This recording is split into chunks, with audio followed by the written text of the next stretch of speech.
Muito boa noite, queridos amigos. Estamos de volta em mais um Polêmica Espírita. Esse aqui é o nosso primeiro programa do ano de 2024. Já estávamos aí sentindo falta, estávamos com saudade de estarmos aqui, né, todos reunidos a fim de estudarmos temas polêmicos dentro do nosso movimento espírita. E estamos aqui, obviamente, como sempre, acompanhados nosso querido confrade, amigo Paulo Neto. Boa noite, Paulo Neto. Boa noite, Arthur. Boa noite, Pedro. Vamos ver o pessoal da sala aí que já está aí. A Marlene chegou em primeiro lugar hoje de novo, Arthur. Ela sempre está chegando em primeiro lugar. Angélica, boa noite. Ali, boa noite. Aí vem Marlene de novo. Sheila, boa noite. Lino Costa, Márcia Vilela. E é isso aí. Então, boa noite a todos. Vamos torcer que hoje nosso dia seja cheio de orientações, principalmente num tema muito delicado, que é a questão das fraudes. E vamos entregar aí a bola para o nosso companheiro Pedro Camilo.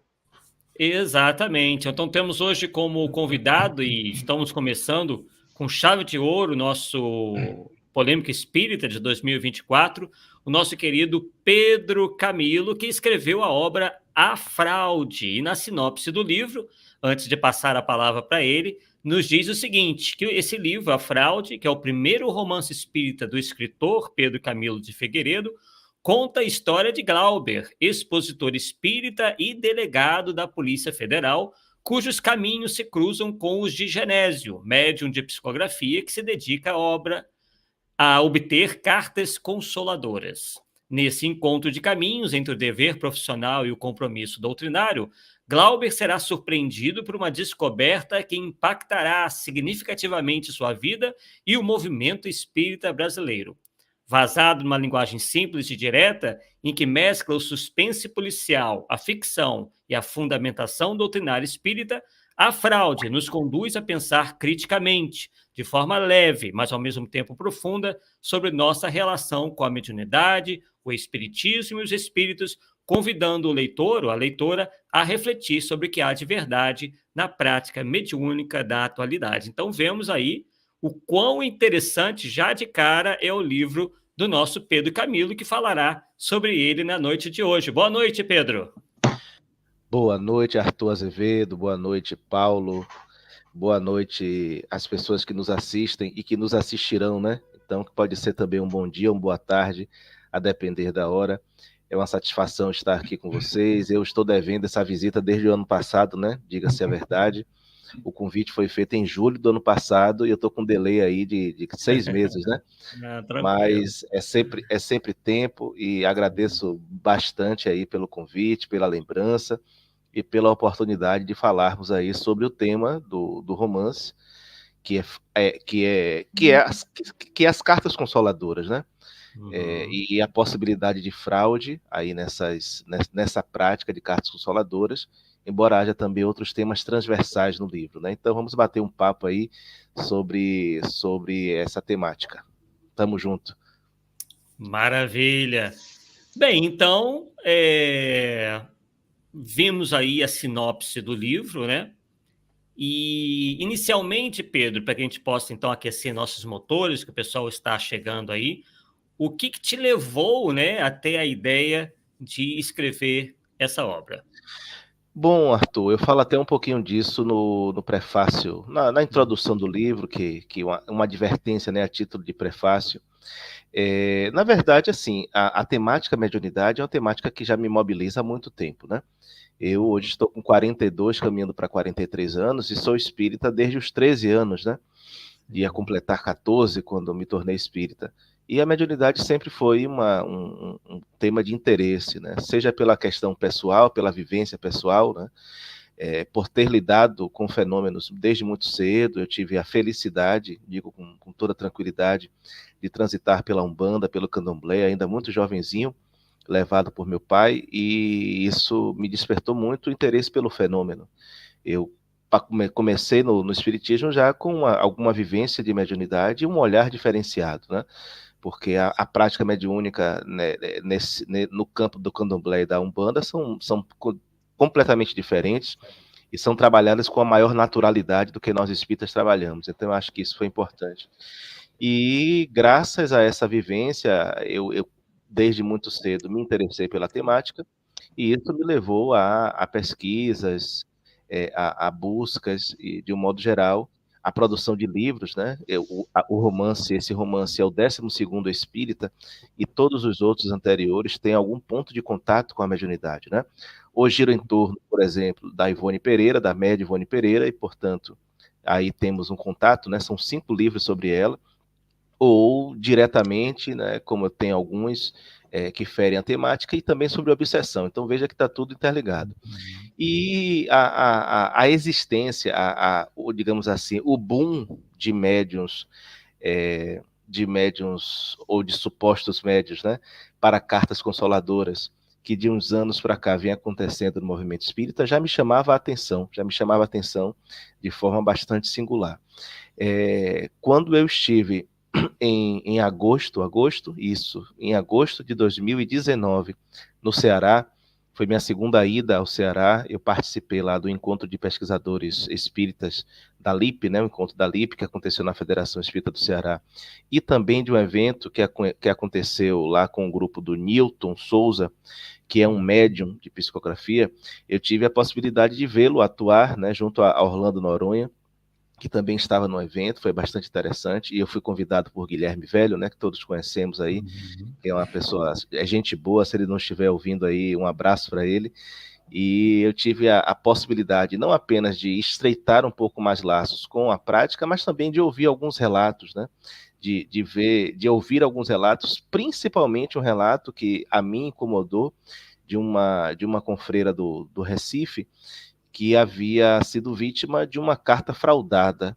Ela havia recebido a suposta comunicação do seu pai através de determinado médium, e depois de descobrir toda uma série de questões que estavam em torno desse médium, ela constatou, se deu conta de que de fato era uma carta fraudada, e isso teve impacto profundo nela, né? E veja, apesar de ser espírita, é uma pessoa militante do movimento, é gente, né? E como gente, também é uma pessoa sensível. Foi algo que mexeu muito com a sensibilidade dela, com as questões pessoais dela, a ponto dela ser internada, ficou durante muitos dias internada, teve que lidar com a depressão, e aquilo me inquietou, né? Aquilo me inquietou. E me deu digamos assim, um clique a mais para tentar escrever algo em torno do tema. Eu vinha ensaiando, se eu estiver falando demais, vocês digam, viu? Não, Porque tá perfeito. Fica à vontade. Aí eu vinha ensaiando escrever uma obra mais, digamos assim, mais técnica, né? Mais de estudo, que é mais o estilo da minha escrita. Mas eu comecei a ponderar, né, sobre a possibilidade de escrever num estilo diferente. É o Guilherme aí, né? Um abraço, Guilherme.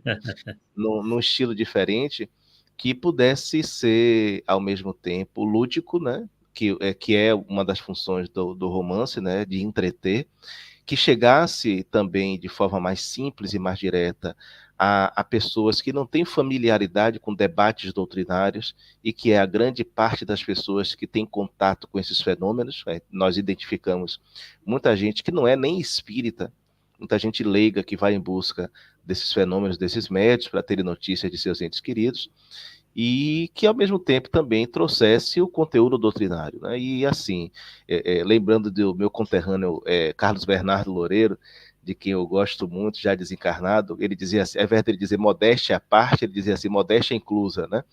E aí eu vou imitá-lo neste momento. Modéstia inclusa, eu acho que eu consegui. As pessoas que têm lido o livro têm dado bom feedback, eu acho que consegui escrever uma história que prendesse o leitor, né, na leitura, e que, ao mesmo tempo, de forma leve, mas de forma objetiva, conseguisse comunicar o assunto, né, conseguisse falar, mostrar para as pessoas o que são as cartas consoladoras, de que maneira a fraude pode acontecer, os cuidados que se pode ter, né, que se deve ter, e também de apresentar contornos de fenômeno legítimo, né, de como identificar o fenômeno legítimo e exemplo de fenômeno legítimo. Existem também temas aí que são transversais, né? Eu coloco lá um modelo, por exemplo, de prática mediúnica do grupo de que o personagem principal, Glauber, participa, que é um modelo completamente diferente daquele que nós vivenciamos no movimento. Então, isso é uma temática, digamos assim, incidental, né? Um pouco desse questionar do modelo convencional e a apresentação de um caminho diferente, né? De um caminho alternativo. Também a temática da educação para a morte aparece no livro, e algo que tem tudo a ver com isso, né?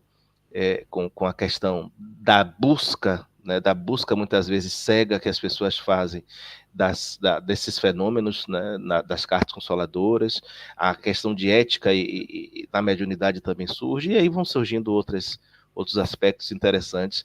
Eu não vou contar a história do livro, né? Eu não posso dar esse spoiler imenso, mas posso contar, claro, aí alguns aspectos, algumas coisinhas, para que as pessoas se sintam estimuladas a conhecer a história. Maravilha. Paulo, alguma pergunta? Não. Vamos deixar ele falar mais do livro aí, porque é um tema interessante, com certeza. Pronto. Você quer falar, Arthur? Quer perguntar alguma coisa? Como é que você vê, né? Realmente você disse que começou a prestar atenção no aumento aí de pessoas se dizendo aí médiums, né? E escrevendo as chamadas cartas consoladoras. Você conseguiu perceber, por exemplo, que isso começou a proliferar a partir, por exemplo, da popularização da internet, já que os estudiosos, assim como você, percebem que muita coisa eles parecem tirar das redes sociais, de bancos de dados, etc., ou isso já vem de antes da popularização da internet?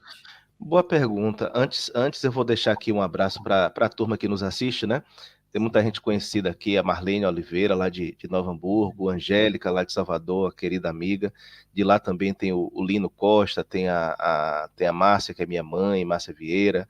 Tem também, eu vi aqui Solange, lá do Paulo Estevão, Sica, Fernanda Linhares, lá de Floripa, o Baldina, Shirley, um abração para vocês, e ao longo do tempo eu vou falando um pouquinho. E só para trazer uma brincadeira, disse a ele que ia fazer, um amigo meu lá de Salvador, quando recebeu a divulgação, disse assim, a fraude começa com a sua foto, né? Com a minha foto. Essa foto já tem lá mais de... eu disse, pois, não foi minha, porque o pessoal buscou a foto na internet e colocou. Eu já não sou mais esse aí da foto há algum tempo, mas enfim, né? Não chega a ser uma fraude completa não, porque é um passado um pouco distante, mas é. Então, assim, eu concordo, Arthur, eu acho que a proliferação, né, dessas possibilidades aí ganhou um relevo com o recurso da internet. E, claro, eu estou me referindo à possibilidade de fraude, né? A possibilidade de fraude, e porque, assim, é um tipo de faculdade, aliás, é um tipo de prática que requer faculdades, né, mediúnicas, a presença de especialidades mediúnicas, para lembrar Kardec, em O Livro dos Médiuns, que não são encontradas de forma fácil, né? Não é à toa que a gente não encontrava, como ainda não encontra, médiuns para esse tipo de mediunidade de forma fácil. Curiosamente, é muito curioso, eu esqueci de citar esse fato nas advertências do livro. Eu estava escrevendo o livro e uma pessoa que eu conheci durante a minha juventude, que tem uma ligação com a minha família, me procurou no Instagram, sabendo que eu sou espírita, perguntou se eu era médium, eu disse que era médium, inclusive de psicografia, e manifestou seu desejo, um desejo, digamos assim, bastante problemático e delicado, de receber, de qualquer forma, uma carta de um tio que tinha falecido, um tio com quem ela tinha uma ligação muito profunda, era um tio-pai, na verdade, né? E eu disse a ela que, primeiro, que eu não tinha as características mediúnicas para esse tipo de fenômeno, e falo sobre ela já já, e segundo, que conhecendo ela, conhecendo o tio e conhecendo a história, eu não seria a pessoa mais confiável para receber essa carta, porque seria muito fácil para mim montar um enredo, montar uma história e trazer elementos de convicção que poderiam facilmente seduzi-la. Então, isso a gente precisa ter esse cuidado, né? Esse cuidado ético nós precisamos ter. Kardec não fala propriamente lá no Livro dos Médiuns, naquele capítulo dos médiuns especiais, que não são especiais porque são melhores do que os outros, né? Tem a ver com especialidade. Ele não fala de médiuns para cartas consoladoras, ou médiuns para evocação propriamente dita, até porque não existia nem essa nomenclatura de cartas consoladoras, né? Embora ele trate das evocações para interesse particular, lá no capítulo das evocações. Mas ele traz duas características que nós precisamos identificar num médium para que ele tenha a possibilidade de receber essas cartas, né? Uma característica é ser um médium positivo.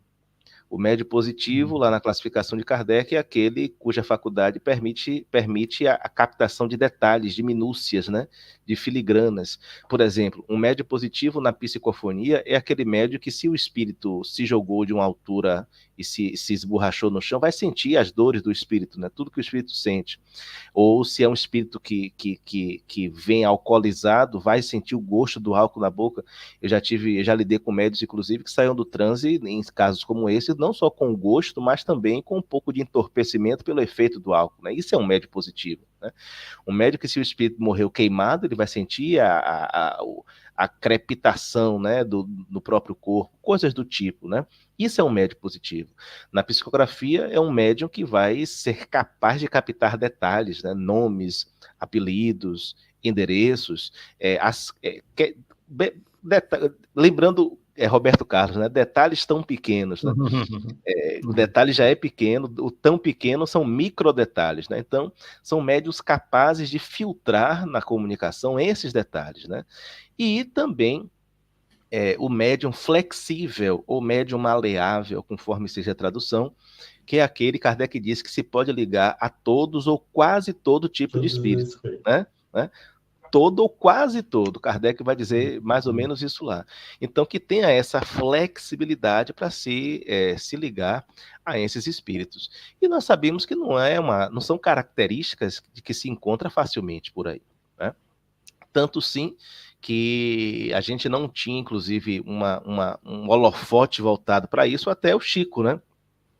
O Chico ganhou notoriedade com o Pinga Fogo, né? E isso fez com que os olhares do Brasil e do mundo se voltassem para ele, e aquelas grandes reuniões de evocação que ele realizava lá em Uberaba, com as cartas consoladoras que ele produzia, aquilo começou a chamar a atenção, né? Chamou a atenção, e aos poucos é que foi aparecendo um médium aqui, um outro ali, mais um acolá. Quando nós entramos nessa fase de uma visibilidade, não só da visibilidade por conta da internet, mas também da possibilidade de acesso a dados pela internet, aí nós vemos, curiosamente, né, e intrigantemente, crescer o número de médios para essa possibilidade. Mas mesmo antes, eu tenho um caso muito interessante, que é pouco conhecido, do Hermínio Miranda. Eu tenho um relato desse caso do Alexandre Rocha, que foi editor do Hermínio durante muitos anos, né? Eu também poderia ter mencionado isso lá no prefácio, acabei não fazendo, de um médium que o Hermínio acompanhou, que era um caso interessante. Perdão. Ele realmente era médium, mas os espíritos através dele estavam fraudando. Não é interessante isso? Na verdade, ele era médium, mas os espíritos estavam se servindo de um banco de dados que existia na cidade. Isso o Alexandre documentou, eu não vou entrar em detalhes, porque eu não lembro dos detalhes, mas eu tenho esse relato. Os espíritos usavam de um banco de dados, acho que não sei se do cemitério da cidade, alguma coisa assim, para colher as informações e transmitir através do médium. É uma forma diferente de fraudar, né? Aí é a fraude dos espíritos pelo médium, não a mistificação propriamente dita. Os espíritos mistificavam o médium. Então, isso é um fato que eu conheço isolado na literatura. Agora, com o advento da internet, de Instagram, de Facebook, e com a nossa falta de cuidado com os dados, né, com as nossas informações, nós nos tornamos livros abertos, né? Nós nos tornamos nós permitimos que as pessoas devassem nossa vida de muitas formas. E isso tem ajudado aos processos de fraude, né? Um dos mecanismos da fraude é exatamente a possibilidade de coletar informações das pessoas na internet, nas redes sociais, em sites que fornecem também dados, fornecem conteúdos, e isso naturalmente possibilita aí que esses médiuns, entre aspas, esses e essas, né, médios, entre aspas, surjam aí com a aparência de verdade, mas que no fundo não resiste a um exame mais cuidadoso, um exame mais criterioso. Tá. Ô Pedro, deixa eu te perguntar, sem citar nome, Claro, você eu não vou... já conseguiu identificar alguém nesse padrão que você está colocando aí? Sim, Que cata sim. as coisas na internet? Sim, Tá. com certeza. Com certeza. São coisas escandalosas, Paulo, né? E a gente sabe disso, né? Existem casos mais conhecidos, né? Casos mais famosos, casos que ganharam até, inclusive, matérias, né? Matérias em programas famosos no Brasil. Tá. E assim, é claro que aí nós temos uma questão, né? E eu preciso ser sincero, né? na minha abordagem. Eu gosto muito quando o Ian Stevenson, ou Ian Stevenson, como alguns preferem, escreve 20 casos sugestivos, né, de reencarnação. Né? Por que ele dizia sugestivos? Porque havia elementos suficientes, né? Havia muitos elementos que poderiam caracterizar a hipótese da reencarnação, mas ele não podia afirmar com 100% de certeza que se tratavam de casos de reencarnação. No âmbito do direito, a gente fala do indício, né? O indício como prova, né? Existem indícios leves, existem indícios médios, existem indícios fortes, né? Embora tenha um escritor do direito do processo penal que diga que indício não é prova, mas é início de prova, o Frederico Marx, no âmbito do processo penal se considera o indício, a prova indiciária, né? A existência de indícios fortes também como capazes de levar uma convicção em torno da prática de um crime. No campo das cartas consoladoras, a gente não tem como dizer, e aí eu estou falando do ponto de vista técnico, né, jurídico técnico, não dá para afirmar 100% pelos indícios que há fraude, mas há indícios leves, há indícios moderados e há indícios fortes. E nós conhecemos casos com indícios muito fortes, né? De que há, de fato, fraude, de que há processos fraudados, de que há, como lembra Guilherme aí no comentário, informações copiadas da internet. E, às vezes, copiadas até de forma equivocada. Quem teve a oportunidade de ler o livro, a Cíntia Purcell está aí também lá de Paulo Afonso, Márcia, que também eu sei que estava lendo, não sei se concluiu. As pessoas que leram o livro vão lembrar que o livro trata exatamente de um caso em que há um erro da informação, né? O suposto espírito que vem através do médium do livro, ele traz o número de CPF de uma pessoa, mas que o CPF estava errado, né? O CPF estava errado. E aí, curiosamente, o personagem, dando spoiler, né? Um dos personagens encontra em um site da internet o nome da pessoa vinculado ao CPF errado. Entende? A gente sabe de casos, e o Guilherme estudou um caso interessante nesse sentido, a gente sabe de casos em que o endereço do espírito está na internet, o número do telefone está na internet, mas são números errados, são endereços errados, associados equivocadamente àquele nome, e que aparecem numa carta psicografada. Então, assim, ou o espírito não sabe, ao desencarnar, esqueceu seu endereço né, e foi buscar o endereço errado, a informação errada, ou tem algo de estranho aí, algo de podre no reino da Dinamarca. Então, existem indícios muito fortes, e nós podemos elencá-los aqui, né? Indícios muito fortes. E que diante não só da existência, porque assim, um caso a gente pondera, né? Mas quando são 2, quando são 3, quando são 4 casos, e quando há um conjunto de fatores que levam a um questionamento em torno do problema, aí fica difícil, né? Põe em xeque a credibilidade do fenômeno, né? E no mínimo, a gente precisa desconfiar, né? No mínimo, a gente precisa desconfiar e testar. Aí é que entra a função da pesquisa, né? Porque se há uma suspeita, e eu sou assim, eu tenho a seguinte postura, Paulo e Arthur. Eu nunca parto da negação, eu sempre parto da possibilidade, né? é uma postura minha. Então, há pessoas que quando vão para um fenômeno, por exemplo, vão observar algo, já vão dizendo assim, quero ver se eu pego o erro. Não. Eu pressuponho a boa-fé, eu sempre pressuponho a Sim. boa-fé, tá? Com certeza. Agora, pressupor a boa-fé não significa estar inocente, né? E destituído de um olhar crítico e percussiente, né? O olhar que vai investigar. Então, assim, eu pressuponho sempre a boa-fé, mas diante de narrativas, né?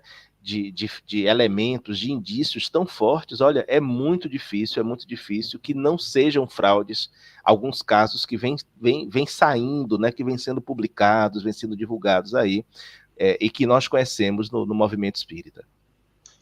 Ô Pedro, o que eu acho uma posição muito estranha aí, pode ser que alguém não vai concordar, em relação às federativas.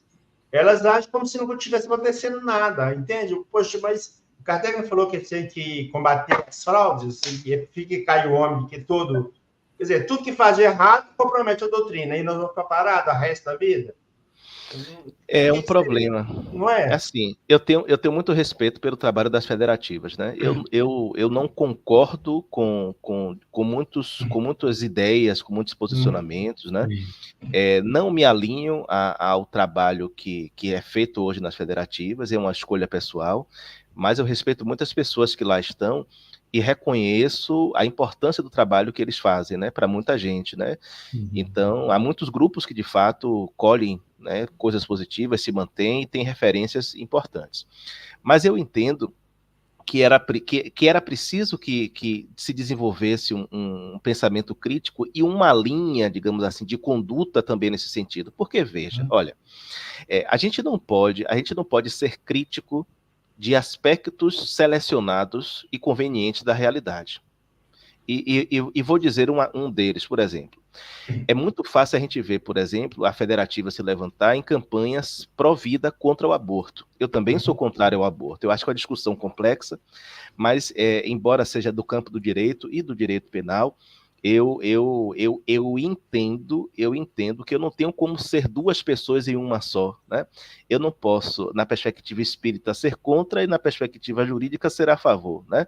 Eu posso respeitar as leis, eu posso entender os argumentos das pessoas que são pró-aborto, e eu realmente os entendo, mas se eu tenho uma perspectiva espiritualista da vida, e se eu entendo que há outras implicações para além das questões materiais ali na questão, eu tenho o direito de me posicionar de forma completa e geral com base na minha orientação de vida, e tenho argumentos filosóficos para isso.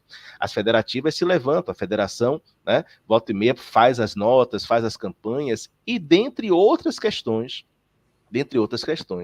No entanto, me parece que há nesse problema das possíveis fraudes uma omissão, né? Uma escolha pelo não enfrentamento. E eu não entendo o que está por trás dessa escolha pelo não enfrentamento. Porque não pode ser a fuga da polêmica, né? Fugir da polêmica, e nós estamos aqui no programa Polêmica Espírita, né? A fuga da polêmica, ela não é salutar, por quê? Porque é uma compreensão para mim equivocada, né? Polemizar não significa perturbar, as pessoas associam indevidamente, né, o polemizar, o perturbar. Tudo depende da forma, a questão é a forma, a questão é o objetivo, né, a questão é os meios que se escolhe para isso. Então, assim, muitas vezes as pessoas não querem entrar em rota de atrito, principalmente quando se trata de médios ou de supostos médios que têm muitos seguidores, né? Que tem um campo grande de influência no movimento, e isso pode comprar desgaste institucional. Então, parece-me, às vezes, que há aí uma questão da conveniência, e aí, assim, eu estou tendo esse cuidado, né, e terei esse cuidado sempre, não estou dando nomes aos bois, né, e não vou dar, né, primeiro, porque não é ético de minha parte, segundo, que eu não quero responder a processo em relação a coisas que eu não tenho condição de provar, né, com 100% de certeza, mas as federativas poderiam, por exemplo, realizar campanhas de esclarecimento Exatamente isso. do que está em Kardec. Porque, gente, olha, não foi à toa que Kardec chamou o Livro dos Médios de manual, não é um manual, de um guia, é como se fosse um manual, guia dos médios e dos evocadores. Não é à toa, é porque é isso que o livro é, né? É isso que o livro é. Então, veja, Kardec ensina lá, olha, Kardec tem um capítulo sobre perguntas que se pode dirigir aos espíritos. Tem um capítulo sobre identidade dos espíritos, nos dá elementos para entender. No capítulo sobre as evocações, ele trata das evocações para interesses particulares e ele nos dá elementos orientadores, norteadores dessas práticas. E olha, assim, eu entendo e eu concordo com o pensamento de quem diz o seguinte, olha, esse tipo de mediunidade se presta à espetacularização. Eu concordo. Perfeito. Eu acho que há 3 campos de fenômeno mediúnico que se prestam sim ao espetáculo: pintura mediúnica, cura e cartas consoladoras. Eu concordo. Agora, concordar com o fato de que elas são utilizadas de forma indevida não invalida as práticas em si. Entende? Então, muitas vezes eu acho que essas pessoas não falam sobre, achando que o não falar vai desincentivar as pessoas, e me parece uma escolha tão pueril quanto a do pai e da mãe, que não falam sobre drogas ilícitas com seus filhos, achando que o não falar vai incentivá-los, o que é um erro. Né? Minha filha tem 10, eu tenho uma filha de 10 anos e outra de 4 anos. Minha filha Pietra tem 10 anos. Pietra está no 5º ano. Pietra sabe todos os palavrões que existem na face da terra e mais alguns. Mas não fui eu que ensinei, não foi a mãe que ensinou, ela não aprendeu isso em casa, ela aprendeu na escola. Aí outro dia estávamos em casa, né, e num programa surgiu um palavrão, aí ela ficou assim preocupada, olhou para mim e disse assim, eu não posso assistir isso. Eu disse assim, você sabe o que significa isso? Sei. Você me ouve falar isso ou a sua mãe falar? Não. Você vai repetir isso? Não. Então deixe. Né? Ou seja, eu não posso ignorar, né, que ela sabe, que ela ouve, que ela tem vivência com isso. Né? Ao contrário, eu tenho que considerar e incluir o problema na abordagem da educação. Então, assim, se eu estou lidando com pessoas drogaditas, né, eu quero de alguma forma ajudá-las, se eu não consigo demovê-las do uso de drogas, eu vou fazer uma política de redução de danos. Né? E isso é o que há de mais interessante aí nas formas de abordagem, inclusive com pessoas de rua, em situação de rua. Então, por mais que eu ache que seja uma espetacularização, que haja um uso indevido, eu não posso não falar sobre mediunidade de cura, eu não posso não falar sobre pintura mediúnica, eu não posso não falar sobre cartas consoladoras, eu preciso falar sobre esses assuntos, ensinando às pessoas o que de fato é, né? O que de fato são, como lidar com esse tipo de mediunidade, como lidar com os médios que estão implicados ali e como me municiar de conhecimento para reconhecer onde há legitimidade e onde há a ilegitimidade. Então, volto a dizer, com todo respeito, né, ao trabalho institucional das federativas, mas eu acho, né, que uma ação nesse sentido seria extremamente positiva. Não é fazer campanha contra médium A, contra médium B, contra médium C. Não, mas é ter coragem e ter o desassombro de assumir que há um problema no movimento espírita, nessas questões, e que exatamente elas, enquanto instituições majoritárias como são, poderiam ter um papel importantíssimo de orientar as pessoas, né? De apresentar para as pessoas o que é legítimo, né? As características do fenômeno legítimo, as características do fenômeno ilegítimo, e deixar que as pessoas se orientassem. Né? Não é fazer a cabeça de ninguém, mas é orientar. E nem indicar alguém que está fazendo errado. Não é isso, a proposta. Né? Não é a proposta. É mostrar, igual você falou, mostrar a forma certa de fazer e cada um vai tirar a sua conclusão. Pois tá? é. Eu particularmente acho que a questão das cartas, como a doutrina tem esse lado consolador, não tem nada mais consolador do que um pai, uma mãe, ou ver uma carta de um filho, de um parente. Isso é muito mais forte. Ah, porque Deus quis levar, sabe? esses papos. Então, ela vai entender que a vida continua. Então, dentro do aspecto de divulgação do conhecimento espírita, eu acho que é fantástico. E tira a pessoa daquela sombra que nunca mais vou ver meu filho, ou ele está no céu lá que eu não vou ver porque eu vou para o inferno, ou ele está no inferno e eu vou para o céu e vai por aí afora. Então, dentro desse lado, eu acho que, inclusive, a minha opinião é assim, quem dera que toda a casa espírita tivesse um médium dessa situação. Infelizmente não tem. Infelizmente não tem. Porque é o lado que desperta a pessoa para a realidade espiritual. Ela passa a ter certeza, não porque eu falo, nem porque o Arthur fala, que a vida continua. Ela vai ter certeza porque ela viu naquela carta que é o filho dela, que vamos supor, pelas particularidades, pelos apelidos, não é pelo CPF. E quando, aliás, aparecer CPF, está querendo provar que é. Aí você pode fugir, porque a ideia deles não é querer provar. É pequenas coisas, igual você falou, que quem lê a mensagem não é dele mesmo. Eu acho que é assim. Exatamente, Paulo. Então, eu acho que a gente precisa ter essa coragem, né, esse desassombro, né, de falar sobre o tema, de enfrentar o problema, né, e de mostrar, dar elementos para as pessoas se orientarem. O que falta é isso, meu amigo. Infelizmente, o que falta é isso. E eu acho que graças a essa omissão é que nós vemos aí ganhar campo tantas aventuras nesse sentido e, assim, tantas pessoas enganadas, né? Tantas pessoas enganadas. O que é pior é o abusar da boa-fé das pessoas. E, Pedro, tem uma questão que as pessoas se perguntam muito, né? Eu mesmo lá atrás me questionei em relação a isso. Qual é o móvel que leva, claro, não deve ser só um, deve ser vários, que levam esses indivíduos a produzirem, né, essas falsas cartas consoladoras? O que está por trás disso? Pode estar por trás, Arthur, muita coisa, né? Dinheiro é uma delas. Dinheiro é uma delas, mas não é a única, né? Não é a única. A questão financeira não é a única. Há também, assim, a gente despreza, Kardec fala disso, né? Dos médios ambiciosos, dos médios interesseiros, né? O interesse não é apenas financeiro, há interesses de outro tipo, né? Fama, poder, autopromoção, né?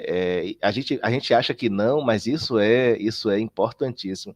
Eu estou assistindo uma série da HBO Max, que é a Sucessão, né? Eu já vinha querendo assistir essa série, depois que ganhou um prêmio aí recentemente, isso me despertou mais, que conta a história de uma família norte-americana que fez carreira com meios de comunicação, né, TV e tudo mais, e a briga, né, entre o patriarca, o Logan Roy e os seus filhos, para quem ia, na verdade, sucedê-lo na condução dos negócios, né? Mas eu acho tão interessante, porque, assim, são pessoas milionárias, e que têm diversas oportunidades durante o processo de vender a empresa e continuarem milionárias. E eu digo assim, continuar com dinheiro assim para 10 encarnações na frente e ainda sobrar, sabe? Mas a questão não era só dinheiro, né? Dinheiro eles já tinham, a questão era poder, né? A questão era destaque, a questão era ter a sensação das pessoas dependentes de si, né, da dependência emocional, né? Nossa, isso empodera algumas pessoas, né? Há pessoas que de fato buscam isso. Então, assim, para quem pensa que a ausência do interesse material é suficiente para garantir a lisura da pessoa, isso há um engano crasso nisso, né? Porque há esses outros tantos interesses e há formas de se beneficiar, inclusive com prestígio social, por fazer a caridade. Jesus já fazia isso, já falava disso, né? Daquelas pessoas que, quando faziam a caridade em público, já tinham lá o seu galardão, já tinham lá o seu prêmio, né? Uma coisa que a gente toca no livro também, que o Guilherme pontuou aí, que é assim, às vezes a obra social, que é para mim uma excrescência esse tipo de argumento, né? Me permitam só essa digressão, porque eu acho que tem tudo a ver. Digamos que o Paulo Neto, eu não sei, posso dizer com muita tranquilidade, seja lá diretor de uma instituição de caridade muito famosa, lida com crianças, com idosos, distribui muitas cestas básicas, uma obra de educação, é fantástico. Mas aí o Paulo começa a falar um monte de besteira, né? Começa a falar um monte de besteira. Aí eu vou pontuar, fazer uma crítica às besteiras que o Paulo fala, né? As besteiras que o Paulo fala. Tem até um vídeo no YouTube que eu falo sobre isso. Aí o que é que há? Há as chamadas técnicas de neutralização do discurso, né? Eu trago o conceito lá da criminologia e aplico na história. As pessoas não conseguem atacar a minha ideia, né? Eu estou certo na crítica às ideias de Paulo, mas aí as pessoas vão distorcer primeiro para dizer que eu tenho inveja. Né? O meu comentário a Paulo é inveja. Eu tenho algo pessoal contra o Paulo. Ou um argumento que é muito comum, que é assim, você não tem condição de falar porque você não faz a caridade que Paulo faz. Mas veja, não está em xeque a caridade que Paulo faz, né? Paulo vai continuar sendo um homem caridoso, generoso, gentil, dedicado, mas ele falou besteira, né? Então, se ele falou besteira, nada mais justo do que criticar as besteiras que Paulo falou, continuar gostando de Paulo, continuar reconhecendo Paulo enquanto pessoa, mas naquele ponto, olha, Paulo, desculpe, mas você falou besteira, né? Então, às vezes, a caridade acaba sendo usada como um colete, né? Um colete à prova de balas, uma barreira de proteção, né? Se a pessoa faz caridade, ela é intocável. Ela é intocável. Mas ninguém é intocável por fazer a caridade. Principalmente se essa caridade ela não é desinteressada, né? Se ela é praticada exatamente para que a pessoa tenha algum tipo de prestígio, algum tipo de reconhecimento público-social, e que isso possa blindá-la de qualquer tipo de questionamento. Tá? A gente tem exemplos aí, né? Eu vou falar de um caso público que não tem a ver com a história, mas do médio de Goiás, né, que nós sabemos que foi preso, que responde ao processo, né, que é acusado de abusos sexuais, e eu preciso dizer desta forma, porque sequer ele foi condenado com trânsito em julgado, então eu não posso afirmar que ele praticou, mas ele é acusado de praticar os abusos sexuais, e havia ali toda uma obra social também implicada, tá? Por trás daquilo ali, né? Então, assim, a obra social por si só não garante absolutamente nada. O fato de nós darmos coisas às pessoas e mesmo doarmos o nosso tempo para as pessoas não significa que nós somos pessoas santas e pessoas intocáveis. Continuamos sendo pessoas humanas e continuamos tendo a possibilidade, né, de que tudo isso seja um detalhe, né, dentro de uma orquestração maior, né, que faça parte de um plano. Eu vou dizer mais. Se tratar a pessoa de um sociopata, o sociopata é capaz de arrancar um braço se ele de si mesmo, né, se ele acreditar que isso é capaz, é hábil, é apto para fazê-lo chegar ao ponto que ele quer chegar, né? Então, assim, isso para um sociopata é absolutamente nada. Então, um sociopata é muito capaz, né, de levar uma vida de 60, 70, 80 anos de caridade, se isso for, né, um elemento importante na composição do plano dele, daquilo que ele deseja em termos de objetivo. Tá? E me permitam dizer, já que o programa é de polêmica, né? Eu vou polemizar um pouquinho, mas um sentimento que eu tenho diante do que eu tenho visto, e olha que eu estou no movimento espírita há 29 anos, né? Eu tenho visto que a notoriedade, né, se tem dado a 3 tipos de pessoas: a sociopatas, a esquizofrênicos, tem muita gente aí confundindo esquizofrenia com mediunidade, né? E há pessoas que são compulsivas por dinheiro, ou seja, oportunistas, tá? Tem muita gente fazendo fortuna às custas do movimento espírita, eu não estou falando de pouco dinheiro, eu estou falando de muito dinheiro, às custas do movimento espírita. Tem muita gente que precisa ser tratado psiquiatricamente, mas que é tratado como médium, e tem muita gente, né, incapaz de empatizar com os outros, mas que mergulha no personagem, que entra no movimento e que faz carreira, que faz fila, porque aquilo compõe aí uma gama de objetivos que tem na sua vida. Perfeito. É o que E as pessoas que são mais próximas a mim, né, vão achar até que a gente já conversou sobre isso, né? Porque Não, nunca. é algo que nós temos aí também, de certa forma, denunciado, né, de forma a alertar as pessoas e concordamos plenamente. Isso, infelizmente, né, a boa parte das pessoas acha que é o seguinte: se a pessoa se diz espírita, ela então é plenamente confiável, enquanto que aquilo, na verdade, por algumas vezes é apenas um rótulo, né?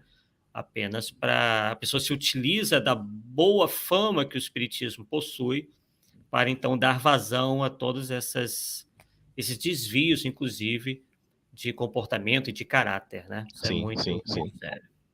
Esse aspecto que você colocou aí da caridade que a pessoa faz, que, de certa forma, deixa ela imune às críticas ou julgamento, por exemplo, isso está dentro da obra, dentro do romance? Você percebe isso lá?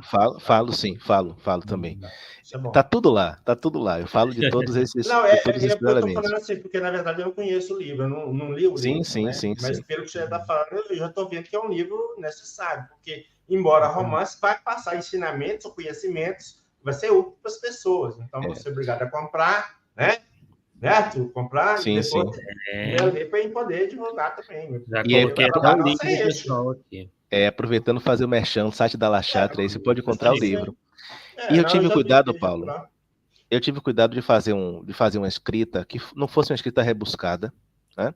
Um romance da atualidade, porque assim, a gente não tem, penso eu, né? Aí é uma postura pessoal e como editor também, né? Eu trabalho como editor já há 12 anos. Eu acho que a linguagem da atualidade ela tem que ser o mais simples possível e o mais objetivo e clara. Sim. Os romances, sobretudo os clássicos, são romances excessivamente descritivos, mas havia uma função para aquilo, né? Qual era a função? Nós não tínhamos TV a cores, não tínhamos internet, não tínhamos imagens a cores. Então o escritor precisava formar na mente do leitor, né, fornecer elementos que levasse ele a ter uma ideia perfeita do que ele queria descrever. Hoje não, se eu falo assim, Taj Mahal, todo mundo sabe o que é o Taj Mahal. Tá lá na internet, a gente já tem a imagem na cabeça. Se eu falo do Museu do Louvre, se eu falo da Torre Eiffel, né? Se eu falo de qualquer coisa dessa, a gente tem acesso, então eu não preciso me deter esses detalhes. Então eu tive esse cuidado. E eu fiz também um romance que é doutrinário. Sim. Quem leu pode dizer aí nos comentários, se tiver interesse, existem várias passagens de conteúdo doutrinário, mas conteúdo doutrinário que não é passado de forma doutrinal, né? Sim. Não é catequética, isso que é importante, mas que é inserida no diálogo, na dinâmica do livro, de uma forma leve, de uma forma agradável de ler, e que ajuda as pessoas na reflexão. Tá? O que eu acho de romance, Pedro, é o seguinte: existe uma crítica muito forte assim, de romance. Perfeito. Mas eu acho que os romances são uma porta para levar o conhecimento espírita para quem não tem. Não daquela forma livre dos espíritos, mas dá a ideia da reencarnação, da lei de causa e efeito, de manifestação de espíritos, de obsessões. Então, isso o público tem que entender. E na forma de romance, você vai passar essa informação muito mais fácil no livro dos espíritos. Então, é necessário isso, eu acho. Exatamente. E quem tiver a oportunidade de ler, ou quem já teve, a ideia é mostrar que é possível termos romances espíritas com um perfil diferente. Né? Sim. Com um perfil diferente. Eu acho que consegui chegar nessa possibilidade. Não, com certeza. O cara botou até o preço aqui, rapaz. Ó. Ele tá salvando a comissão dele, cara. Eu vou te contratar. Vamos fazer o pessoal tirar o escorpião do bolso um pouquinho, né? Pois. É um livro que vale a pena. A referência a um livro bom não é fácil, viu? Hoje em dia não é fácil, né? Você dá uma referência de um livro bom para a pessoa. Mesmo nessa área, aliás, mesmo não, especialmente nessa área de romance. Né? Sim. Tem muita coisa aí que não tem sentido, não tem lógica, e talvez podemos fazer até que antidoutrinário dentro do contexto e dentro do que você está colocando na sua obra, sinceramente, eu tenho que divulgar mesmo, sinceramente, vamos divulgar aí, vamos trabalhar em Olha, isso aí. Cristina fez uma pergunta interessante aqui, se vocês me permitem ler. Claro. a escolha da narrativa de romance, por não ser um conteúdo histórico, mas querendo ser denúncia, não poderia criar confusão entre ficção e realidade? Não. Eu acho que isso só quando a gente não entende o que é um romance, né? Um romance, ele é sempre uma obra de ficção, ele sempre recria a realidade, tá? Mesmo os romances que nós conhecemos no movimento espírita como históricos, eles não deixam de ser leituras, olhares da realidade do autor em relação àquele conteúdo, né? Eu sempre falo muito isso, por exemplo, em relação ao Paulo Estevo, que é um livro que apanha muito, né? Emmanuel, Chico e a obra em si apanham muito, de muitas formas, né? Há quem diga que há ali erros históricos, coisas assim, mas, gente, um romance é sempre uma forma de recriar a realidade. É sempre o autor recriando a realidade a partir de sua experiência, de seu conhecimento, do lugar de fala dele. Então a gente não pode exigir que um romance, ainda que um romance histórico, seja uma fonte, né, de um documento de pesquisa histórica, como são outras fontes, né? Pode até ser uma fonte, né? A memória também, né? Contada, recontada, pode ser uma fonte de pesquisa, mas não dá para exigir o absoluto, tá? Nas advertências, eu começo dizendo que aquilo é uma obra de ficção, tá? É uma obra de ficção. A gente não tem que escrever romance só replicando fatos reais, embora baseado na realidade, né? Quando o Victor Hugo escreve Os Miseráveis, né, quando ele conta a história lá de Jean Valjean e todo o enredo lá, ele está se baseando em fatos reais, né? Ele está fazendo uma crítica aos valores da sociedade francesa daquela época, fazendo o contraste entre o indivíduo que é considerado criminoso e o policial que era considerado o exemplo de virtude, né? Mas ele está reproduzindo personagens, né? Ele está recriando aqueles personagens. Quando a gente vai para obras como a de Machado de Assis, de Eça de Queiroz, de Leon Tolstói, de outros tantos, é isso que eles buscam lá, né? Com os personagens, são recriações da realidade, são recortes da realidade para fazer as críticas que eles precisavam fazer. É a mesma coisa que eu faço, guardadas as devidas proporções, no livro. E deixo claro que é um livro de ficção, é uma obra de ficção, né? Eu, inclusive, falo que eu levo as instituições como Polícia Federal, Ministério Público para o livro e chamo a atenção, olha, e até a questão das leis, mas digo, não levem ao pé da letra, porque isso é uma obra de ficção, então pode não haver uma similitude perfeita entre o que é e o que está posto no livro, entendeu? Mas é uma obra de ficção. A gente assiste Harry Potter e a gente sabe que é uma obra de ficção. Não existe coruja, coruja correio, né? Não existe ninguém que levanta a varinha e fala Avada Kedavra e mata alguém. Né? Vassoura voadora. Exato, mas ali existem os conflitos humanos presentes de diversas formas, existe a questão do bem e do mal ali presente, discussões que a gente pode fazer as mais variadas possíveis. Então a obra é de ficção, isso está claro no livro, e eu acho que não há por que falar de confusão agora. Os fatos, eles são encontrados na realidade. Tá? Os fatos, eles são encontrados na realidade, e eu sou muito, muito cuidadoso na reprodução desses fatos ali. Perfeito, perfeito. Bem, Paulo, algumas suas considerações, né? Lembrando que lá para o Pedro já é quase meia-noite, né? Ele está fora do Brasil, então... Ô Pedro, sem eu ter lido a obra, já gostei. Tá? Que bom. Pelo painel que você me passou da obra, e, sinceramente, eu vou ler, tá?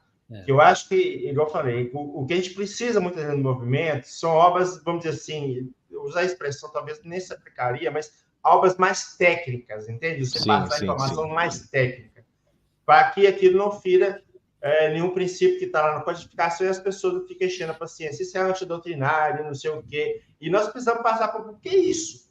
Ou seja, a ideia do que Kardec deixou, tá? E, pelo que eu vejo, a sua obra tem isso, e eu, sinceramente, aí, com toda a sinceridade mesmo, desejo muito sucesso nessa obra.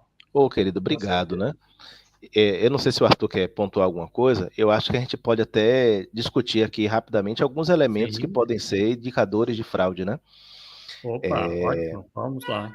Vamos lá, assim, primeiro, existe, de vez em quando eu converso isso até com o Guilherme, né?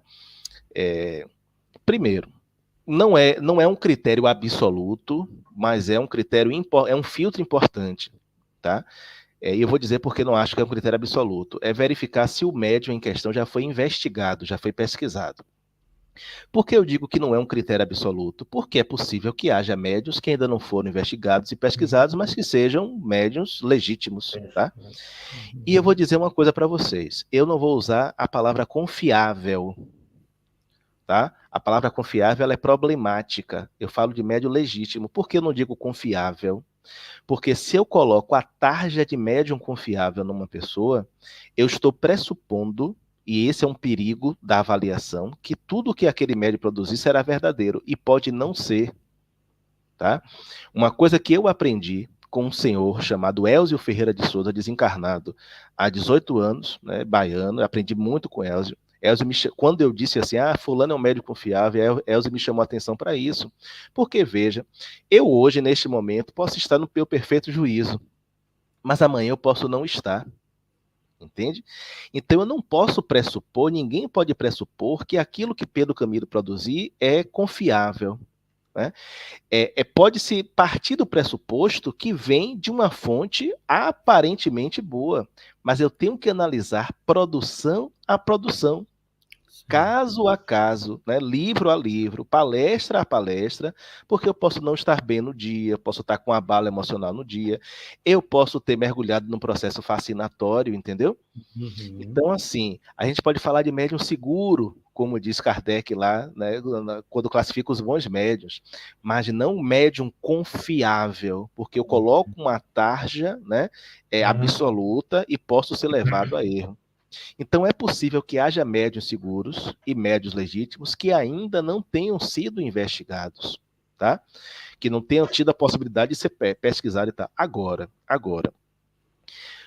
se a proposta de pesquisa é séria, porque também tem isso, existem pesquisadores inescrupulosos, e aí eu vou me permitir falar de algo que é recente, Cristina falando aí de Dr. Elzio, né? Ela conheceu também Elzio, de um caso recente, mas que remete a coisas. Eu conheço gente que até nome de cachorro já colocou para o médium receber mensagem. E assim, vamos combinar, isso é má fé, isso é agir de má fé, isso é antiético. Porque médium também é gente e médium pode errar, gente. Médium pode vacilar e cometer um erro e se atrapalhar, isso é perfeito, né?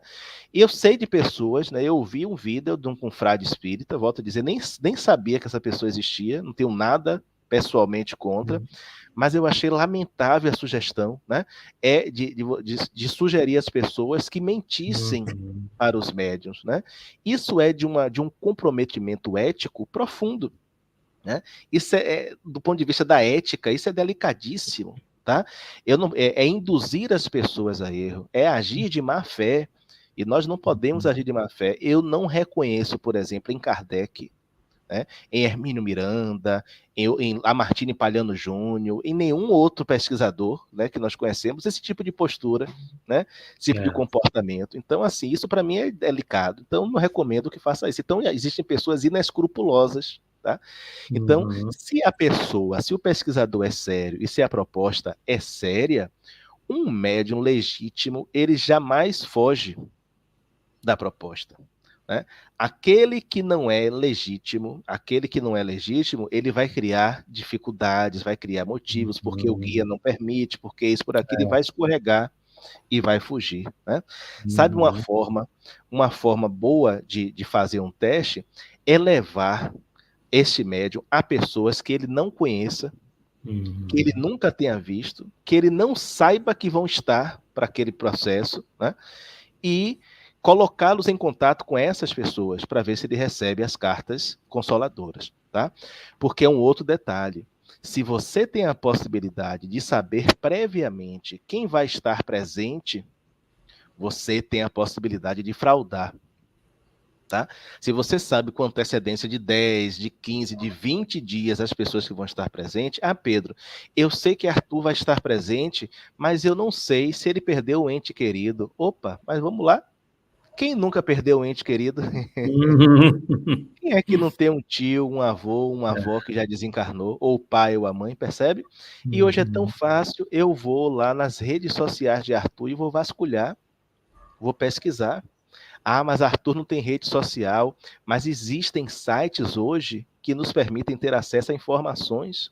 Um exemplo de um site chamado Tudo Sobre Todos, que até nome de vizinho te dá endereço, né? Até nome de vizinho te dá. Eu, se tiver uma senha privilegiada, né, de um órgão judicial, da polícia, ou do Ministério Público, ou seja lá do que for, eu posso também ter acesso a informações sobre as pessoas, entende? Então, nada disso está livre. Eu posso saber de um avô, de uma avó que já desencarnou. Enfim, eu posso ter as informações mais privilegiadas. Então, saber com antecipação é um ponto, né? É um ponto delicado. Ah, Pedro, mas como é que a pessoa vai gravar tantas informações? Olha, se a pessoa tiver memória fotográfica, isso é balela.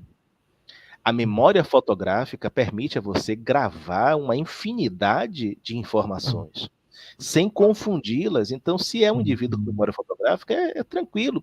Hoje existem pontos, você pode ter um ponto minúsculo introduzido no ouvido que ninguém vê. Né? Não são como os pontos dos jornalistas que você olha para lá, parece que é um aparelho auditivo. Não, você tem pontos minúsculos que você pode introduzir na cavidade e que pode lhe dar um brinco, né? Pode ser, existem métodos aperfeiçoados para esse tipo de coisa, tá? O contato no momento do trabalho com a pessoa também é importante, embora não seja um ponto absoluto, ok? É possível que a gente tenha cartas legítimas quando o médium não tem contato com a pessoa, mas de um modo geral, essa é uma medida necessária e recomendada por Kardec. Kardec está lá em O Livro dos Médiuns, na parte da evocação, quando fala da evocação para efeitos, para interesses particulares, ele diz que o médium não deve obter as mensagens de interesse particular longe da presença dos familiares, das pessoas. Da pessoa interessada. Então, assim, o Chico fazia isso, inclusive, né? Anotava lá o nome do fulano, a data de nascimento, a data de desencarnação, né? Era uma forma de ter uma referência, digamos assim, um contato imediato naquele momento, e não um contato prévio, um contato antecipado que ele permitisse. Olha, a gente tem notícias, e eu retrato isso no livro, de uma rede de informação, né? De pessoas infiltradas em caravanas, sabe? Então, assim, o Paulo é de que cidade, Paulo? Eu estou morando em Belo Horizonte. Belo Horizonte, né? Belo Horizonte. Então, assim, vai sair uma pessoa lá de Arcos de Minas, uma caravana de Arcos de Minas, um ônibus, aí sai uma pessoa infiltrada na caravana, que pode ser o organizador da caravana, pode ser o motorista, né? Vai infiltrada e vai colhendo informações. Porque as pessoas vão conversando entre elas, porque eu perdi meu filho morreu assim, morreu assado, entende? E aí vão colhendo informações, e essas informações depois são repassadas para a pessoa.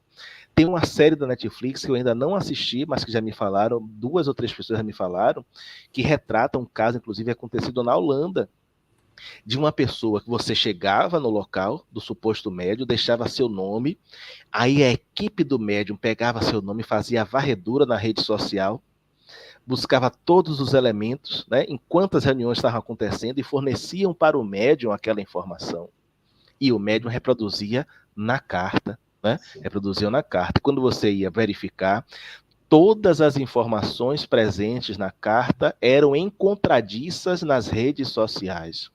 Ah, Pedro, mas será que não pode acontecer? Pode. 1 caso, 2 casos, mas 3, 4, 5, 10 casos, percebe? E são casos que reproduzem fielmente as informações como estão na rede social. Mesmo se a informação estiver errada, né? Mesmo se a informação estiver errada. Né? Aí, porque eu vejo Arthur, o pai de Arthur desencarnou, nem sei se sim ou se não, só estou dando um exemplo, desencarnou, aí eu pego lá o comentário de Arthur, aí tem alguém que comenta, fulano de tal, seu Azevedo lá era um bom homem, aí eu vou na rede do fulano, vejo qual é a relação que ele tem com o seu Azevedo, e vou construindo a teia, e reproduzo uma carta. Gente, isso é assintoso. Se isso não for indício forte, eu não sei o que é. Então a gente coloca todos esses elementos, né, no livro, tá? E a gente sabe de dados da realidade, né, de casos, e eu não vou dar nomes também, de casos, por exemplo, de obras sociais que são mantidas e que são, por exemplo, um apanágio para a lavagem de dinheiro do tráfico de drogas. Caraca. A gente sabe de casos, eu não posso dar nomes e não posso mesmo, né? Falando isso, só de falar isso eu já estou correndo risco, né? Mas não vou dar nomes. A gente sabe de casos de cestas básicas que são desviadas para campanhas políticas de parentes, de médiuns, sabe? E a gente sabe de outras coisas muito sérias que estão nos bastidores, de médiuns que foram flagrados, né, por dirigente de casas espíritas com 2, 3 computadores diante de si, colhendo informações e montando cartas previamente, sabe? Então, assim, nós realmente temos que alertar. Guilherme está dizendo que sabe quem é, desde de ser fofoqueiro. A gente tem que alertar, de fato, as pessoas para esse tipo de situação. Né? E um indício muito claro, e a gente percebe isso em vários casos, né? Essas pessoas acusadas de fraude, suspeitas de fraudes ou surpreendidas em fraudes, acabam fugindo do movimento espírita e criando suas seitas paralelas. Exatamente porque ali, sob a alegação do direito de crença, né, do direito de religião, do direito de tudo, elas são capazes de fazer tudo, porque existem pessoas que mesmo vendo, não creem, preferem continuar iludidas. E aí, nesse caso, os responsáveis pelas fraudes acabam sendo aqueles que denunciam, e não propriamente aqueles que realizam. E isso, para mim, é uma perversão, né? É uma forma perversa da coisa. É tratar de forma perversa aquilo que Jesus diz, né? O motivo do escândalo, né? O escândalo é necessário, mas ai daquele por quem o escândalo vier. Aí a gente culpa quem dá publicidade e não a pessoa que cometeu o ato propriamente dito. Eu passei isso com o romance, né? O meu romance foi, em alguns grupos, ele foi cancelado. A gente ofereceu para Clube do Livro, por exemplo, né? Aí tem um Clube do Livro de uma certa cidade em que há um médium de carta consoladora que disse o seguinte: a gente não vai publicar, que pode gerar qualquer tipo de constrangimento com a pessoa. Aí eu disse para a pessoa na época que ofereci, eu disse: olha, das duas, uma, né? Se o sujeito é um médium legítimo, ele não vai se incomodar. Não é? Se ele é um médium legítimo, ele não vai se incomodar. Agora, se a pessoa que avaliou o livro disse isso, é porque, no fundo, ela suspeita que o sujeito não é um médium legítimo. Não é verdade? Então, veja, a verdade ela é incômoda. Né? Ela é incômoda em todos os sentidos, mas é preciso dizê-la, e às vezes a gente paga o preço, né, por dizer a verdade. Então, assim, veja, não estou dizendo nomes, não vou dizer nomes, mas eu acho que nós precisamos ter esse olhar aberto, esse olhar atento, buscar os elementos da realidade, passar pelo filtro do bom senso, como Kardec recomendava, e dizer não quando dizer não for necessário. Tá? E nós, do movimento espírita, precisamos deixar de ter medo da crítica, da reflexão crítica. Kardec era um crítico, né, e refletia criticamente sobre tudo que lhe caía na mão. Kardec faz crítica a Rosten, na Revista Espírita, né, elogia os pontos que ele considerava elogiáveis, mas também rechaça os pontos que ele considerava rechaçáveis. E ele não fez isso de forma deselegante, de forma deseducada, nem de forma destrutiva. Ao contrário, ele fez com a maior boa vontade e com o maior interesse. Nós temos que também fazer isso entre nós, em relação a nós, né, no movimento, e não ter receio desse tipo de reflexão. Perdão, meu suporte aqui caiu. Pronto. Vá. Alguém diz aí alguma coisa enquanto eu ajusto aqui.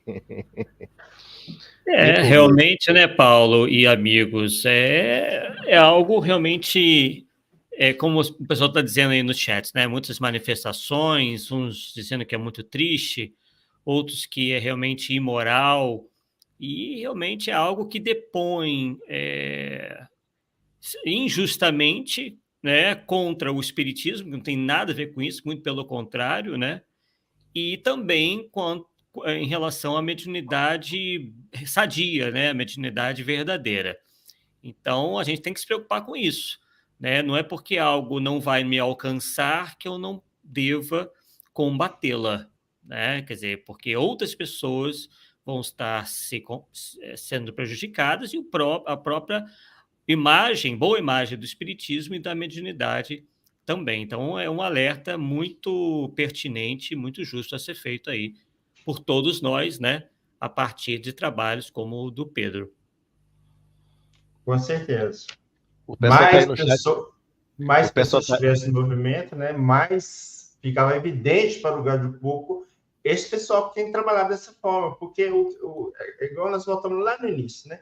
É dar elementos ou informações que o público possa ver e identificar quem está fraudando ou não. Não é falar, fulano está fraudando, isso aí não vamos fazer nunca. Mas dar informações é obrigação nossa. Com certeza. Pois é. Então, assim, Pedro, o que dizer, Guilherme, o que dizer dos espíritos que são contra denunciar o médium charlatão? Estariam confundindo tolerância evangélica com conivência criminosa? É possível. O problema, assim, eu acho, e você sabe, Guilherme, eu converso com você sobre isso, né? Nós convergimos em muita coisa, somos amigos, graças a Deus, e não é porque somos amigos que convergimos, mas é um problema que eu coloquei aqui no início. A gente, a menos que a gente tenha, por exemplo, consiga surpreender a pessoa lá copiando, né? Copiando as coisas e tal, e reproduzindo logo em seguida, a gente não tem como dizer 100% que é uma fraude. Né? Não tem como dizer 100% que é uma fraude.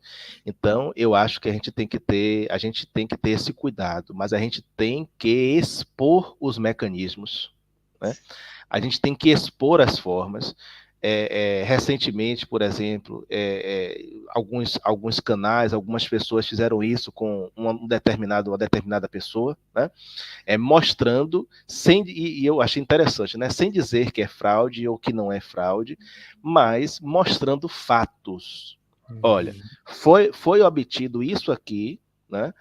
Como uma carta, mas essas informações estão aqui, aqui, aqui, aqui. E cada um que tire sua conclusão, né? E cada um que faça a sua avaliação. A gente tem que ter muito cuidado, né? Com a adjetivação. Por exemplo, se eu digo que Arthur é um charlatão, eu estou cometendo um crime, né? Eu estou cometendo um crime de injúria. Eu posso responder penalmente, posso responder civilmente por isso, a menos que eu prove que ele é um charlatão. O problema é que charlatão é uma característica, uma qualidade, né, que é complicada. Se eu digo assim, ó, Arthur foi pego fraudando tal dia, tal hora, tal, eu posso ser acusado de calúnia, ou posso ser acusado de difamação, né, posso responder penal e civilmente por isso. Agora, eu posso explicar o que são os fatos que caracterizam o charlatanismo, né, que caracterizam a fraude. E aí, entregar às pessoas a possibilidade de juntar A mais B e chegar a C. Entende? Então, isso a gente pode, e é o que nós estamos fazendo aqui. Né? É o que nós estamos fazendo aqui. Eu acho que é um dever moral, né? E é um dever consciencial, e é um dever doutrinário. Agora, se as pessoas conseguirem identificar esses elementos e continuarem querendo ser enganadas, é um problema delas. É como o caso da pessoa atraída, né?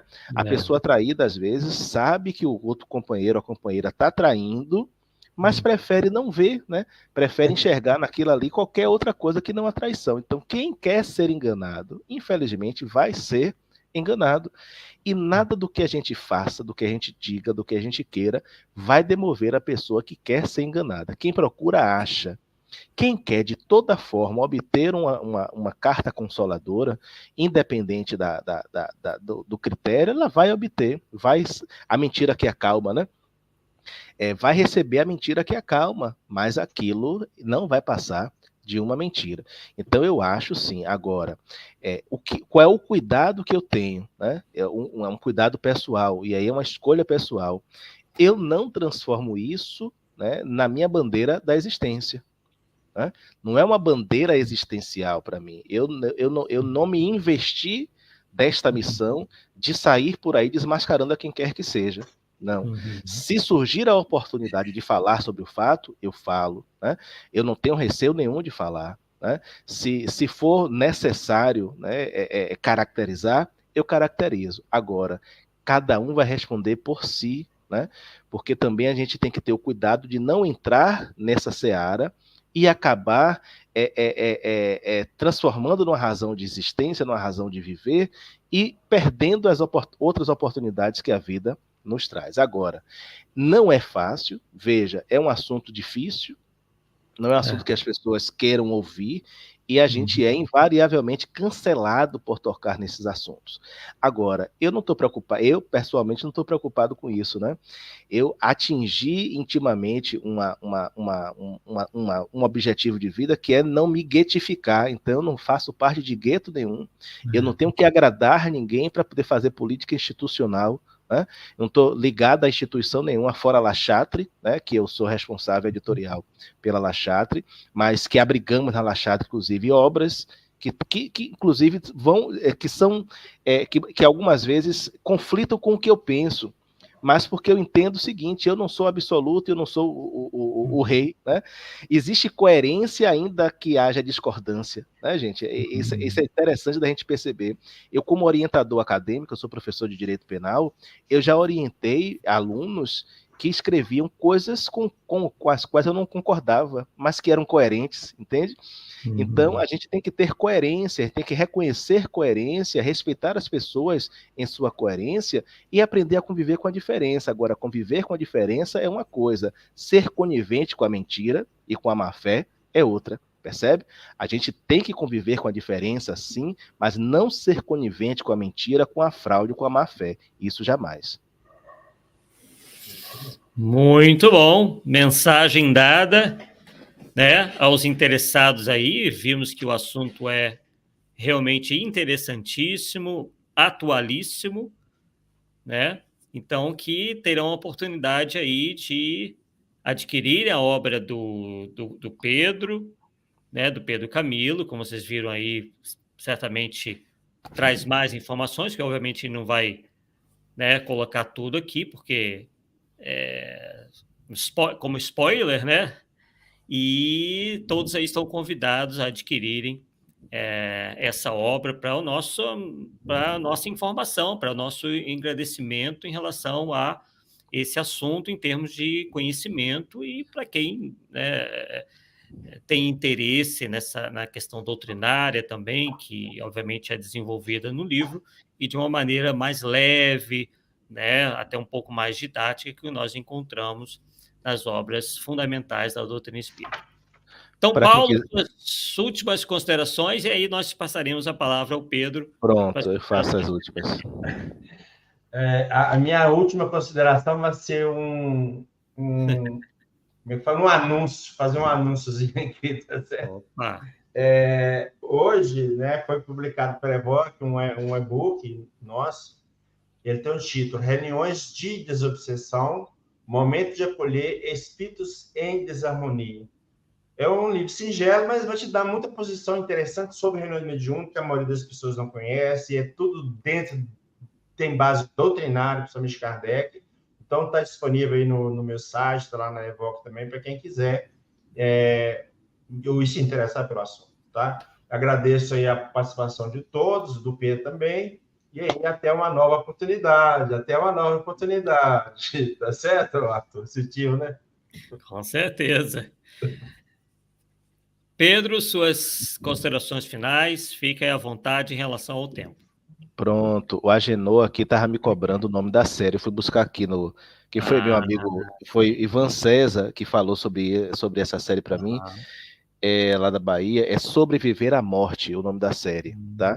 Sobreviver à Morte. Existe um episódio, que eu não sei exatamente qual é, ele não mencionou aqui, mas tem um episódio que trata. Agora, diferente do Brasil, o negócio na Holanda foi sério, é sério, né? E aí há todo um desdobramento lá, pronto, tá aí, Sobreviver à Morte já tá colocado aí. Cristina provocou aí, né, Fraude 2, quem sabe, né? Mas eu tô pensando, eu preciso terminar minha tese, né? Eu tô tentando terminar meu doutorado, tô todo enrolado, mas eu tô com a outra ideia, com outro livro na cabeça, mas não é sobre fraude, não. Eu acho que o recado tá dado, tá? Mas tem um outro livro na cabeça aí, um outro romance, quem sabe, né? Eu achei que só ia escrever um, mas estou com outro já na cabeça. E agradecer agradecer aí a oportunidade, né, do Arthur e do Paulo, da gente tratar do assunto. Às vezes, não sei o que acontece com você, Paulo, mas tem muita gente que me chama de Paulo, né? Às vezes acontece, né? Chamam Pedro de Paulo e Paulo de Pedro, né? Mas que bom, né, que a gente tem espaço como esse, que a gente continue tendo a possibilidade de discutir esses temas, assim, nesse nível, né? No nível agradável, nível de respeito, nível de serenidade. E as pessoas que nos acompanharam aqui, que já leram o livro, né? Tem muita gente aqui que já leu o livro.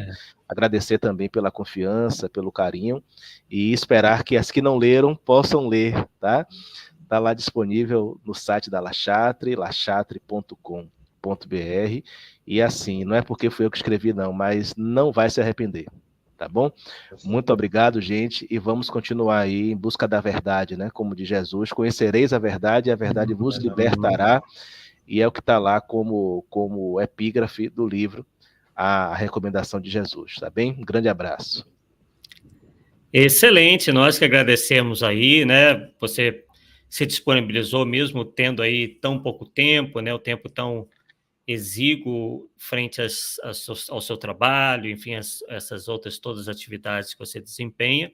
Foi realmente muito bom, né? Espero tê-lo aqui no Polêmica Espírita. As portas estão, né, Paulo? Sim, Permanentemente abertas para uma segunda oportunidade, você venha falar de qualquer assunto que você deseje. Bem, esse é o nosso primeiro programa do ano de 2024. Quem mandou também um abraço a você, Pedro, foi o Zé Aparecido, né, aqui da Rai TV. Zé é um amigão. Um forte abraço. Zé é um espírita de peso.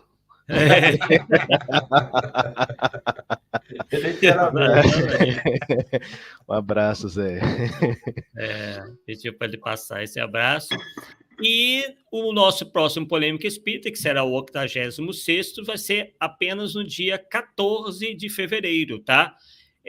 O Polêmica Espírita, neste ano, vai ser quarta-feira sim, quarta-feira não, quer dizer, quinzenal, tá bom? Mas estaremos aqui, inclusive, né, nosso próximo convidado, deixa eu até ver aqui, é o André Sobreiro, tá? O André Sobreiro, que estará aqui, e nós, obviamente, mais brevemente possível, estaremos divulgando o assunto, né, o tema que o André Sobreiro, no dia 14 de fevereiro, vai desenvolver aqui para a gente. Então, agradecer mais uma vez ao Pedro, ao Paulo, enfim, a todos que aqui estiveram, e nos vemos, então, na próxima quarta-feira, 14 de fevereiro, às 8 horas da noite, em mais um Polêmica Espírita. Uma boa noite, pessoal. Forte abraço. Tchau, tchau.